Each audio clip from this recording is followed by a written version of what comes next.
तो अब पढ़ लेते हैं पीएच और पीओएच के बारे में। लेक्चर नंबर 4 है, chapter number 2 matric chemistry. So what is pH? PH एक स्केल है जिसके जरिए हम एसिडिटी और बेसिसिटी फाइंड कर सकते हैं किसी भी लिक्विड सॉल्यूशन की। ये 1909 में कार्लसबर्ग लेबोरेटरी के अंदर सोरेनसन साइंटिस्ट हैं, उन्होंने इंट्रोड्यूस करवाया था। ठीक है, इसके मुताबिक सोरेनसन के मुताबिक इन्होंने स्केल को जो बनाया वो क्या कर सकता है, वो पढ़ कर सकता है ये कि it is used for measuring the concentration of H+ ions in liquid solutions. H+ ions की कंसंट्रेशन को कि H+ हाइड्रोजन आयंस जो है कितनी कंसंट्रेशन होगी किसी लिक्विड सॉल्यूशन के अंदर, उसे फाइंड आउट कर सकता है। ठीक है, इसकी डेफिनेशन जो है the negative logarithm of H+ ions, hydrogen ions के नेगेटिव लॉगरिथम को हम pH कहते हैं। और pH का जो फुल फॉर्म होता है वो होता है पोटेंशियल ऑफ हाइड्रोजन। ठीक है, in liquid solution.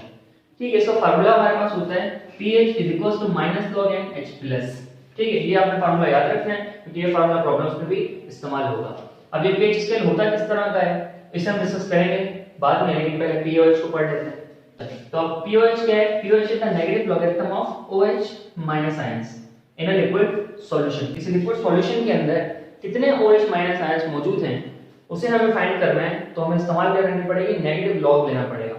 Negative log के हिसाब से हम कैलकुलेशन करेंगे मैथमेटिकल, और हमें मालूम हो जाएगी किसी भी सॉल्यूशन की पावर ऑफ हाइड्रोक्सिल आयंस, इसमें हाइड्रोक्सिल आयंस की जो है वो पावर कितनी है। ठीक है, अच्छा ये स्केल भी किसने बनाया? ये स्केल भी बनाया है used for measuring the concentration of OH ions. ठीक है, OH- आयंस को ही फाइंड करने के लिए, उसकी कंसंट्रेशन को मेजर करने के लिए, कैलकुलेट करने के लिए हमने इस कॉन्सेप्ट को जो है वो इंट्रोड्यूस करवाया है, और इसीलिए हम इसको इस्तेमाल करते हैं कि हर डिफरेंट लिक्विड सॉल्यूशन की pH जो है वो डिफरेंट होती है, और हर डिफरेंट सॉल्यूशन की pH को आप डिफरेंट तरीकों से फाइंड कर सकते हैं। ठीक है, एक आपके पास जो है pH स्केल जिसकी हम डिस्कस कर रहे हैं, एक दूसरा pOH स्केल जिसका हम डिस्कस करेंगे। ठीक है, इसके अलावा pH मीटर भी होता है हमारे पास, और इंडिकेटर्स भी डिफरेंट टाइप के हमें मिल जाते हैं। लेकिन पहले pH स्केल की बात करते हैं। तो pH स्केल 0 से स्टार्ट होके कहां खत्म होता है? 14 के ऊपर। और pH स्केल के अंदर 0 से 6 तक की वैल्यूज होती हैं, जो भी वैल्यूज होती हैं वो सब इसके लिए होती हैं, एसिड्स के लिए होती हैं। ठीक है, वो सब एसिड्स के लिए होती हैं। और pH स्केल में जो 8 से लेकर 14 तक वैल्यूज होती हैं वो सब बेस के लिए होती हैं। ठीक है, ओके, तो अब चंद एक एसिड या एक बेस की जिक्र कर लेते हैं कि कितनी वैल्यूज पे एसिड होता है, कितनी वैल्यूज पे बेस होता है। तो एग्जांपल इसकी क्या है? एग्जांपल ये है कि अगर आप HCl जो है डालते हैं, HCl के अंदर जो है इस्तेमाल करते हैं pH स्केल का, तो वैल्यू आती है 1, दैट मींस ये एसिड है। ठीक है, HCl एक एसिड है। ठीक है, अगर सोडियम हाइड्रोक्साइड के सॉल्यूशन के साथ आप pH स्केल का इस्तेमाल करते हैं तो वैल्यू 14 आती है, दैट मींस कि 14 वैल्यू बेस है और सोडियम हाइड्रोक्साइड है बेस।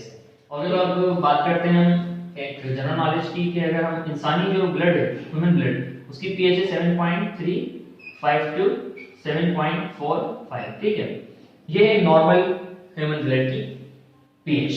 अगर आपकी ह्यूमन ब्लड की pH जो है वो 7.3 से कम हो जाती है, डिक्रीज हो जाती है, तो दैट मींस कि आपको शुगर है। ठीक है, और अगर ह्यूमन ब्लड की pH जो है वो 7.0 हो जाती है, तो दैट मींस कि वो इंसान जो है वो कोमा में चला गया। ठीक है, वो कोमा में चला जाएगा बंदा। और अगर ह्यूमन ब्लड की रेंज जो है वो pH जो है वो 6.0 होती है, दैट मींस वो बंदा मर चुका है। ठीक है, इंतकाल हो गया उस इंसान का।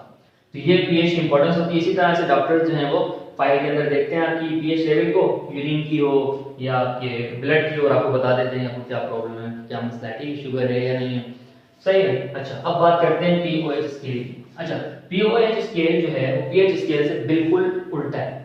चीजें सेम है लेकिन अपोजिट है इसका। अपोजिट कैसे है इसका? जो pH हमारे पास 0 से स्टार्ट होती है, वहीं पर pOH हमारी 14 से स्टार्ट होती है, और जो pH हमारी 14 पे एंड होती है वही pOH हमारी 0 पे एंड होती है। मतलब ये क्या है? अपोजिट है उसका। सिर्फ इनवर्स में, मतलब कि उस नंबर्स में अपोजिट है कि 14 से स्टार्ट होके 0 पे खत्म हो गया, और pH 0 से स्टार्ट होके 14 पे खत्म होता है। अच्छा, ये होता क्या है इसमें? pOH के अंदर भी हमारे पास क्या मामला होता है? pOH के अंदर 14 से लेकर 8 तक जितने भी सब्सटेंस होंगे, जितने भी लिक्विड सॉल्यूशन होंगे, वो सब क्या होंगे? एसिड होंगे। ठीक है, और 6 से लेकर 0 तक जो भी सॉल्यूशंस होंगे, लिक्विड सॉल्यूशन, वो सारे हमारे क्या होंगे? बेस होंगे।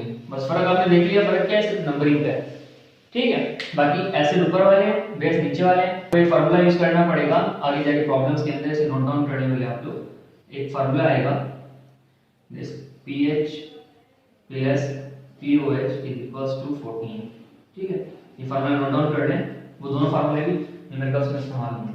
ठीक, अगर हम दोनों को अच्छा इस फार्मूले को अगर हम पढ़ना चाहें, फार्मूला कैसे हमने निकाला है, तो pH plus POH equals to 14 का मतलब है कि अगर हम इसकी वैल्यू को इसकी वैल्यू को प्लस करें तो जवाब 14 आना चाहिए। किस तरह आना चाहिए? अगर मैं 0 को 14 से प्लस करता हूं तब भी 14 आता है, 1 को 13 से प्लस करता हूं तब भी 14 आता है, 2 को 12 से प्लस करता हूं तब भी 14 आता है। तो मतलब जिस सबको प्लस करते रहेंगे आप तो 14 जवाब आएगा। इसलिए मैंने कहा ये फार्मूला आगे प्रॉब्लम्स में इस्तेमाल होगा। तो ये था आपका pH एंड POH।